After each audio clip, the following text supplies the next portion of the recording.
Qu'a-t-elle mettre? As-tu été victime de la blague qu'a-t-elle à se mettre?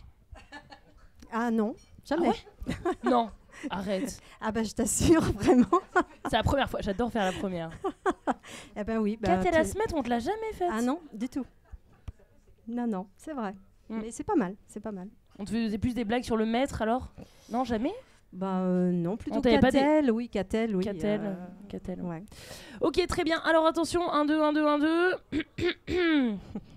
La naturopathie, Kesako, muchacho. Ah oui, alors la naturopathie, pour la définir simplement en une phrase, qui n'est pas de moi d'ailleurs, c'est la pédagogie de la santé.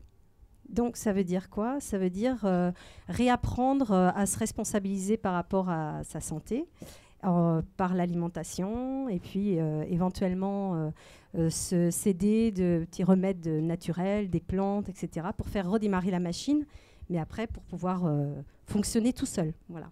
En gros, c'est ça. Qui ne connaît pas la naturopathie? Attends, pas très bien, pas très bien. Est-ce que tu as une question à poser à Qu'a-t-elle? Tu peux développer? Oui, développons. Oui, mais encore, concrètement. Concrètement, quand quelqu'un vient me voir. Bonjour. Oui, bonjour. Vous avez des problèmes de sommeil, c'est ça. En fait, la personne va me dire justement pourquoi elle vient me voir. Et on va d'abord regarder, faire un bilan alimentaire.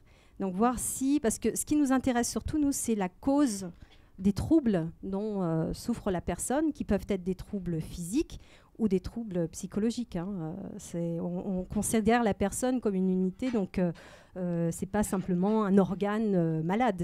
Voilà. Donc, quelle est la cause? Est-ce que c'est l'alimentation? Une fois qu'on a fait le tour de la question, voir s'il n'y a pas de moyen d'aider, justement. On parlait du foie tout à l'heure. Si on s'aperçoit qu'il y a un dysfonctionnement à ce niveau-là, comment est-ce qu'on peut l'aider? Est-ce qu'il faut drainer le corps? Est-ce qu'il faut le revitaliser?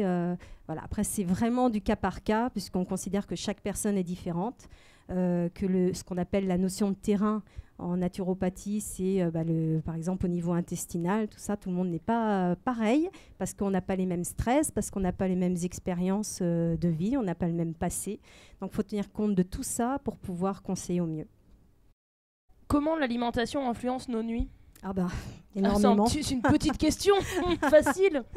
Énormément, parce que moi j'ai constaté souvent qu'en changeant l'alimentation, alors ne serait-ce que l'alimentation du soir, ça avait un grand impact sur la qualité du sommeil, surtout sur le côté réparateur du sommeil. Parce que souvent quand les personnes me disent je dors mal, le matin je me réveille, je suis fatiguée, eh bien quand j'interroge sur le repas du soir, bien sûr, on pourrait dire, et ça tout le monde le sait, quand c'est trop gras, c'est difficile à digérer, mais il n'y a pas que ça.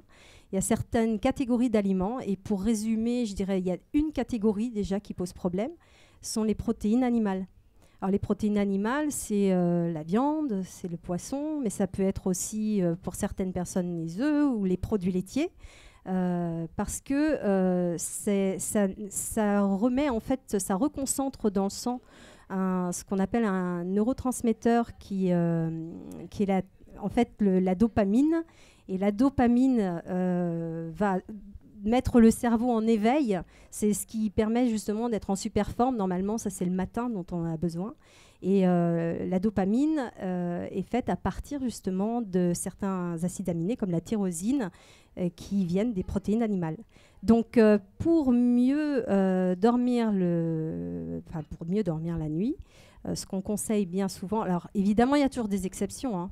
Il n'y a pas de règle générale, mais en règle générale, on va conseiller plutôt des aliments qui tournent autour des glucides, mais pas le sucre blanc, hein, que ça soit bien clair. Quand je parle de glucides, c'est par exemple des pâtes semi-complètes ou de riz semi-complet. Je fais exprès de dire ça parce que ça n'a rien à voir avec tout ce qui est pâtes blanches, riz blanc, qui sont des produits raffinés et qui pour moi sont assimilés à du sucre rapide. Et le sucre rapide, lui, va jouer dans l'inverse.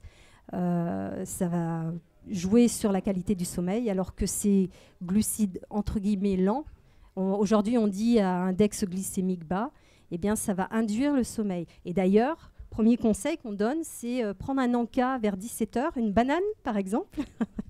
Ouais, ça le aide. neurotransmetteur, c'est la sérotonine. Voilà, parce qu'en fait, dans la banane, il y a ce qu'on appelle le tryptophane, c'est aussi un acide aminé, qui est précurseur de la sérotonine. Et la sérotonine, c'est vraiment essentiel à la qualité du sommeil. Alors, aussi bien pour l'endormissement que pour éviter les réveils nocturnes, notamment des personnes qui se réveillent et qui se jettent sur la nourriture, ou le soir en rentrant du travail qui se jettent aussi sur du sucré, par exemple. Souvent, c'est des personnes qui ont un taux de sérotonine très bas. Donc, il faut essayer d'aider. Alors, j'ai parlé de la banane, hein, mais il y a les amandes, il y a les graines de courge, il y a plein de choses qui contiennent ça.